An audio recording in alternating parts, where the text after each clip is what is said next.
Sejam bem-vindos e bem-vindas para mais um vídeo da série de estudos bíblicos que nós produzimos aqui no canal, sempre aos domingos ao meio-dia.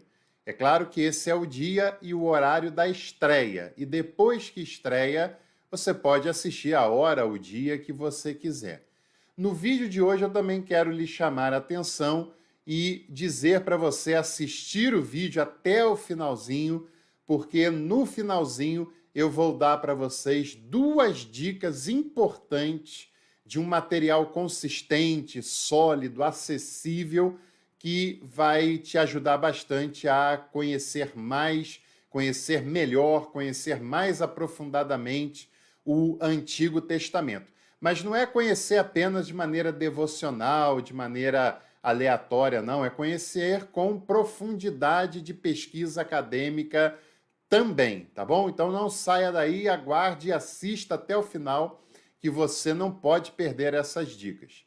Nós hoje temos diante de nós um livro precioso do Antigo Testamento, já na reta final do Antigo Testamento, né? Faltam poucos textos para a gente encerrar a nossa leitura e a nossa reflexão do Antigo Testamento. Na verdade, hoje a gente fala de Ageu, semana que vem falamos de Zacarias, na outra semana já chegaremos em Malaquias, o 39º livro do Antigo Testamento, isso contando pelo cânon da Bíblia protestante. O livro de Ageu é um livro precioso, é um livro importante, apesar de ter apenas 2 capítulos, né? É um livro pequenininho que você já deve ter lido, né?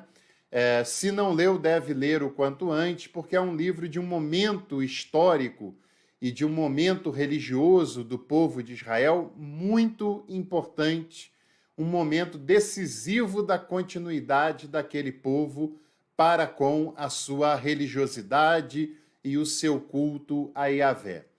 Mesmo que o livro de Ageu tenha apenas 2 capítulos e o coloque entre os livros de menor extensão de todo o Antigo Testamento, o ministério profético de Ageu foi maior do que o tamanho do livro sugere. O seu ministério durou mais tempo e teve mais relevância do que um livro resumido com 2 capítulos só pode sugerir. Em primeiro lugar, nós devemos saber também que houve uma primeira tentativa, logo depois do exílio, logo depois do cativeiro babilônico, de volta para a terra de Israel, para a terra de Judá, e uma primeira tentativa de restauração do Templo de Jerusalém. Essa tentativa aconteceu no ano 537 a.C., é uma tentativa que é expressada no livro de Esdras, que a gente já viu por aqui também, e naquela primeira tentativa não houve tanto sucesso assim no empreendimento daquele povo de reconstruir o Templo de Jerusalém, pelo menos não na grandeza, na glória que aquele templo já tinha possuído no passado. A primeira tentativa, o povo estava numa situação de penúria, numa situação de escassez, numa situação bastante alarmante. Por outro lado, também tiveram que lidar com a hostilidade de outros moradores da terra, o que acabou fazendo com que aquele projeto não conseguisse ir à frente como se pretendia fazer que fosse à frente, né? Algumas pessoas que relatam textos bíblicos falam que há textos bíblicos que mostram aquele povo diante do que foi a primeira tentativa, eles se sentem muito mal, se sentem deprimidos, se sentem desesperançosos e se sentem profundamente abalados com o não sucesso daquela primeira tentativa. No ano de 522 a.C., uns 15 anos depois daquele primeiro episódio, houve um abalo interno no Império Persa. Um grande líder daquele império morreu e abriu o caminho para uma intensa disputa de poder dentro do próprio império. abriu caminho para cisões que, em alguns lugares, povos estrangeiros tentaram empurrar esse Império Persa para fora. O Império precisou dedicar atenção para o que era mais essencial e acabou deixando situações e locais periféricos de lado, o que acaba abrindo caminho para uma nova tentativa de restauração lá da terra da Palestina e, mais especificamente, nesse caso, da restauração do Templo de Yahvé em Jerusalém. É nesse período que nós temos a ascensão dos ministérios proféticos de Ageu e também de Zacarias, que nós veremos na semana que vem. Eles tentam despertar a comunidade daquele povo, a comunidade que já estava desanimada, já estava abalada com tudo que tinha acontecido, com a primeira tentativa frustrada de restauração do templo. E logo nos primeiros anos de Dario, Ageu e Zacarias tentam reanimar aquele povo, tentam fazer aquele povo acreditar novamente, se dedicar naquela obra, porque veriam algo extraordinário acontecendo com a dedicação que eles deveriam ter para com aquele empreendimento. A mensagem de Ageu se situa nos últimos meses do ano de 520 a.C. E Ageu tem a tarefa de animar e corrigir o povo para aquele empreendimento. E uma mensagem que é importantíssima do livro de Ageu. O capítulo 1 do livro começa falando para o povo que aquele povo estava sendo egoísta no momento difícil da identidade nacional daquela nação. E vale lembrar que naquele contexto enoteísta em que cada povo, cada nação tinha a sua divindade principal, tinha o seu templo, tinha o seu culto, a construção e a manutenção de um templo e de um sistema religioso era de fundamental importância para aquela nação, porque se entendia que tudo o que acontecia na nação tinha relação direta com o culto e com a divindade. Isso acontecia em Israel, em Judá, nas nações vizinhas, isso acontecia em todo aquele cenário enoteísta que o Antigo Testamento relata na maior parte do tempo.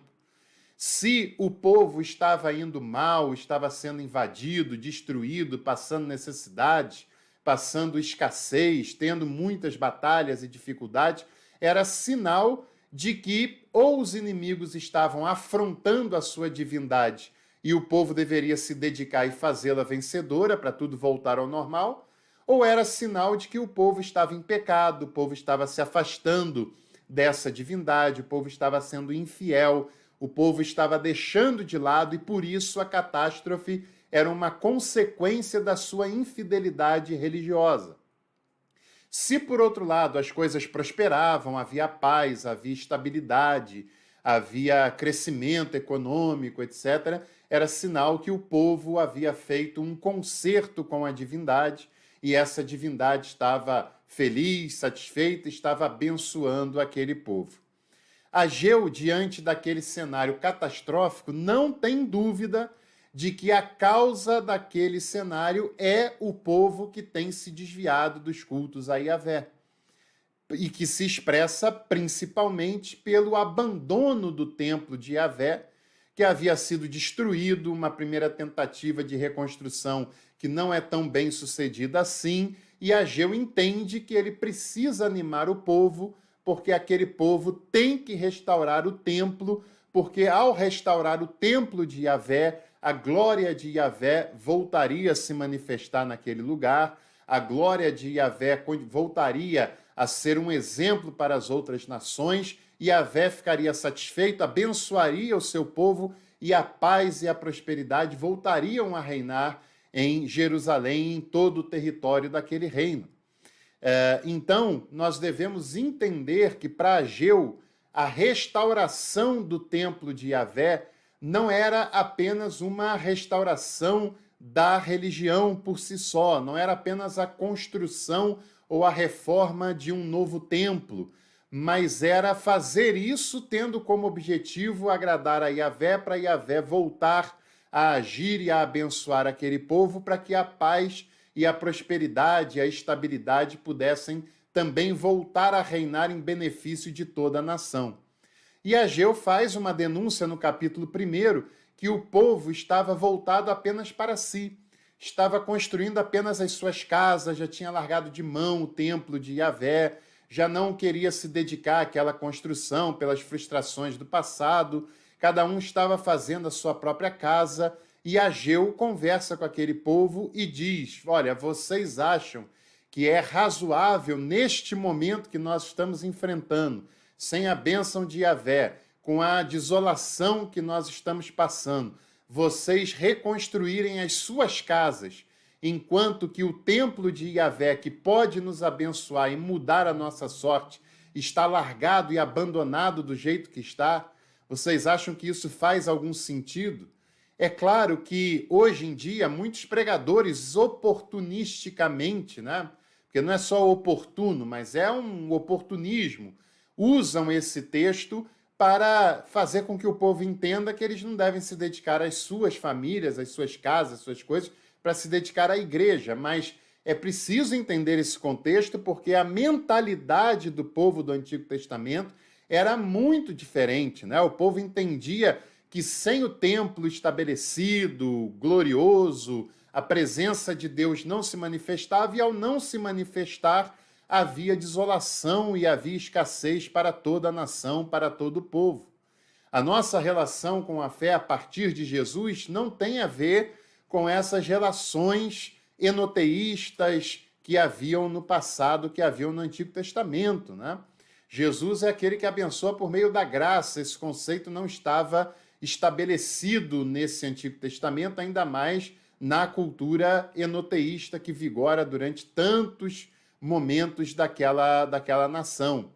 Ageu repreende aquele povo, traz o povo para a consciência e o povo entende que primeiro é necessário restaurar o templo de Yahvé para Yahvé abençoar e, consequentemente, eles construiriam suas casas e a paz voltaria a ser estabelecida naquele lugar, naquela nação. Então, eles empreendem a reconstrução do templo, querem fazer uma restauração digna desse templo, e esse templo, a animação que Ageu tenta passar para aquele povo, é que esse templo que eles estavam fazendo seria muito maior do que a primeira tentativa deles. A glória superaria aquilo que já tinha sido no passado, e ao dizer isso, Ageu estava falando: olha, nós vamos viver o melhor momento da história da nossa nação, nós vamos viver o momento auge do nosso povo, da nossa nação ao fazer isso.